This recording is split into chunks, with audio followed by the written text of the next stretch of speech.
আসসালামু আলাইকুম গাইস, দেখেন জুম্মার পর একটা বাজার মসজিদের সাথেই বাজার থেকে সব কিছুই পাওয়া যায়। বাঙালি বাজার সৌদি আরবে তাওয়াল পাইছো? না, এই ছেলেটা অবশ্য ভালো আছে, সমস্যা হইব না। এটা মলবি হইলে গিয়ে সেই জিনিস একটা পড়াইছে ভাই। এই সেই বিখ্যাত মার্কেট তাওয়ালে আমাদের বাঙালির জন্য খুব সুন্দর একটা মার্কেট।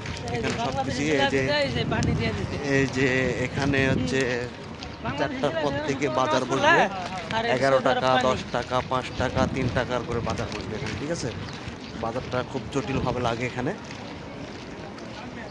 এটা সবচেয়ে বড় তাওয়ালে, এখানেই সবচেয়ে বড়, ঠিক আছে। আপনারা ফোন টোন কিনতে পারলে এখানে আসতে পারবেন, ফোন কেনা যাবে। দেখেন ফোনের দোকান, ঠিক আছে, অনেক ফোনের দোকান আছে এখানে। এটা জুম্মার পর, মানে জুম্মার আগে হইলে বা